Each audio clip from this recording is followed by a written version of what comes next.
Bismillahirrahmanirrahim. Assalamualaikum warahmatullahi wabarakatuh. Kembali bersama saya Dr. Rado Yendra dan Rado Institute tentunya. Kita terus lanjutkan mengenai perbincangan mewarnai data science dengan berbagai konsep statistik yang kita kemas dalam pengabdian masyarakat. Nah, pada saat ini kita akan membahas salah satu teori yang menjanjikan bagi data science adalah dengan mempertajam kemampuan spasial analisis khusus untuk pemetaan suatu objek bagi mahasiswa yang mengambil mata kuliah di bidang statistik tentunya. Spasial analisis ini cukup menarik.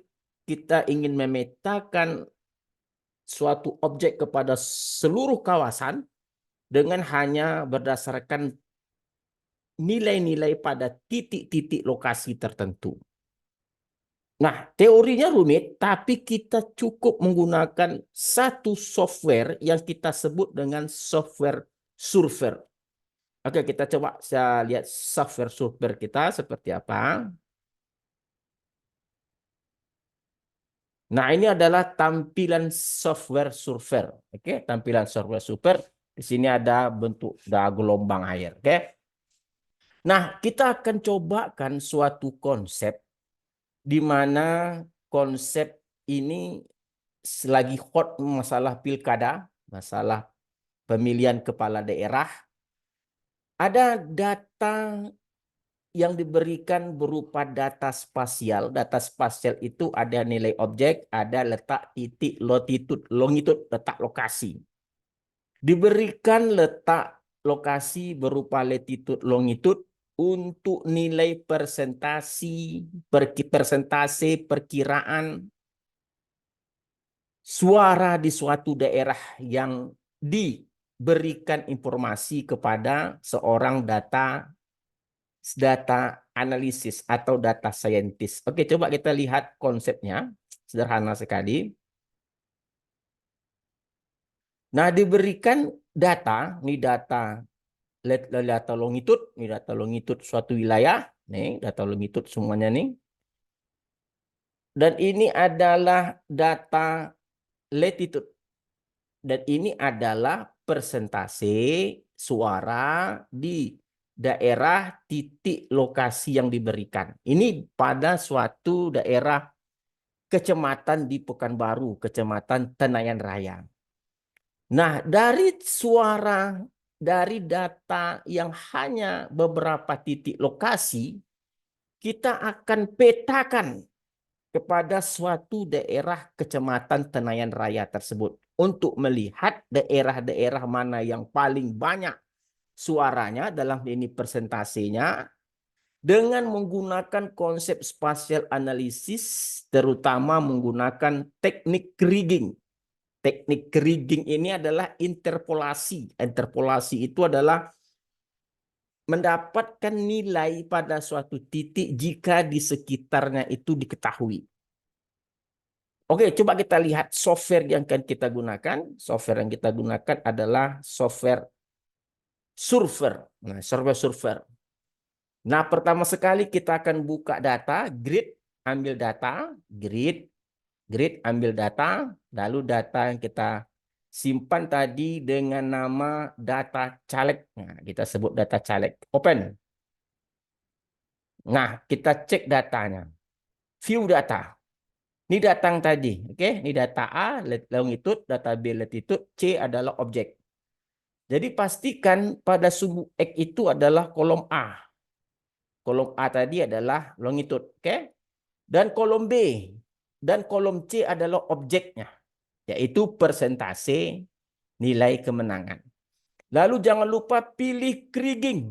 Kriging ini adalah teknik interpolasi untuk menyediakan data jika di sekeliling lokasinya diketahui. Teknik kriging. Lalu kita pakai nilai minimum dan maksimum sesuai dengan peta yang akan kita gunakan, peta Tenayan Raya. Oke, kita ambil minimumnya 101,4, maksimumnya 101,6. Lalu nilai minimum untuk sumbu Y adalah 0,4. Lalu untuk maksimum sumbu X adalah 0,6. Oke. Lalu ini dikali 2. Oke, 105, katakan 194, ini ambil kali 2, kita katakan 200. 200. Oke kan saja, kita oke kan, yes kan saja, nama data caleg oke kan saja. Lalu kita ambil grid blank. Grid blank. Nah, grid blank kita simpan, kita open lagi. Nah, kita ambil data Kecamatan Tenayan Raya. Nah, ingat data ini merupakan data digital yang dimasukkan ke dalam software survei oleh ahlinya. Ini kecamatan dalam format DLN. Nah, ini orang-orang yang tertentu yang bisa mendesain peta digital ini ke dalam software survei. Bagi nanti siapa yang berkenan ingin memasukkan peta-peta yang lain, nanti peta provinsi lain, mungkin Jambi, mungkin Medan, dan seterusnya, boleh hubungi Rado Institute, nanti kita akan carikan, kita akan temukan dengan pakarnya. Rado Institute pun dia tidak pakar dalam membuat hal seperti ini, dia pun juga dibantu oleh salah satu dosen di Prodi Sistem Informasi. Salah satu dosen kita ini ahli untuk memasukkan data peta digital ke dalam survei ini, itu namanya Pak Jasman Mkom. Wah, itu beliau itu adalah S2 di Australia, memang ahli beliau ini. Jadi bagi kawan-kawan nanti yang memerlukan jasa ini, bila hubungi saya, kita akan cari Pak Jasmannya. Oke, kita open. Oke, kita simpan dengan nama Outgrid. Yes kan saya? Oke kan? Nah, kita panggil datanya. Oke, tadi namanya Kecamatan Tenayan Raya, open. Oke kan? Lalu kita panggil datanya lagi. Nih, kita panggil tadi Outgrid, open. Nah, nih. Klik di sini, tekan shift, klik dua-duanya, ambil map, overlay map. Udah gabung dah overlay maps. Lalu kita ambil konturnya. Nah, konturnya kita mau lihat. Fill kontur, oke, color, scale, kita iakan saja semuanya. Lalu level. Nah, level ini penting, kita mau berapa interval. Kita mau bikin dia berapa interval ini terlalu panjang. Kalau kita ambil scale 1,5, dia akan membentuk, satu interval, besar sekali. Jangan 0, kalau 0,5, oke, 2, jangan. Kita ambil 0,15 lah. 0,15 intervalnya. Oke, cukup ada 5 level di sini, 5 level. Nah, warnanya semakin hijau semakin besar. Ini semakin hijau semakin besar. Ini kuning kecil. Oke kan saja? Oke. Oke kan? Oke. Kita klik no. Oke, kita oke kan? Wah, ini dia.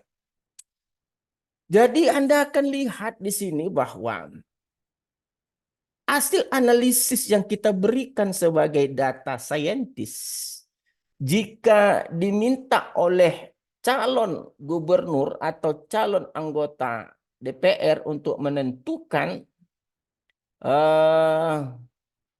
suara-suara potensi, mana daerah yang berpotensi bagi mereka untuk menang, kita sudah bisa lihat jawab. Bahwa kita lihat Tenayan Raya sebelah barat ini kebanyakan suara persentasenya itu kecil karena dia warna kuning. Maka si calon akan cepat segera sedia untuk berupaya suara di sebelah barat ini agar dapat meningkat suara persentasenya. Mungkin beberapa treatment dilakukan, sering membuat kegiatan bakti sosial gitu kan, menyebar dana sosial itu di daerah barat, ini akan merupakan suatu informasi awal yang sangat baik untuk si calon. Nah, langkah berikutnya adalah yang paling penting kita sebagai data scientist adalah kita ingin memberikan gambaran seperti apa daerah berwarna kuning ini. Nah, kita lakukan digitize. Misal. Kita ambil koordinat di warna kuning. Oke, salah satu koordinatnya adalah 101,5 bla bla dan 0,5. Lalu, setelah kita berikan digitize, kita bukalah Google pemetaan. Mapping. Oke, kita ambil pemetaan. Kita coba buka di Google.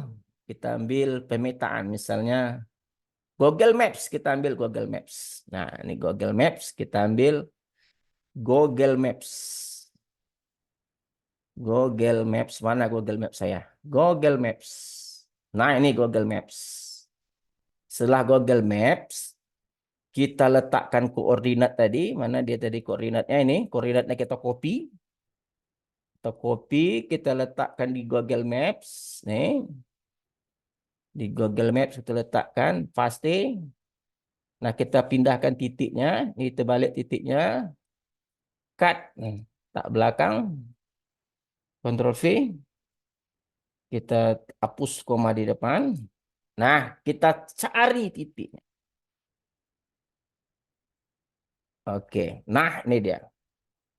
Nah, kalau kita lihat di daerah yang salah satu titiknya yang kita pantau adalah kenapa dia kurang peminat, daerah kuning, kecil persentasenya, karena memang di daerah tersebut pertama sekali adalah daerah yang sepi. Yang sepi pengunjung, sepi penghuni maksudnya, ini hutan. Oke, kita lihat lagi, kita cek lagi yang lain misalnya, kita cek lagi yang lain, kita ambil lagi digitize. Oke, nah digitize, kita ambil lagi digitize. Nah, ini dia. Kita ambil lagi digitize-nya. Ketiga, ambil lagi digitize. Oke, ini kita ambil yang ini. Copy. Kita buka lagi Google Map kita. Kita hapus ini dulu. Kita letakkan ini tadi, paste. Kita cut. Pindahkan letak di belakang. Cut. Letak sini. Ctrl V. Kita cari.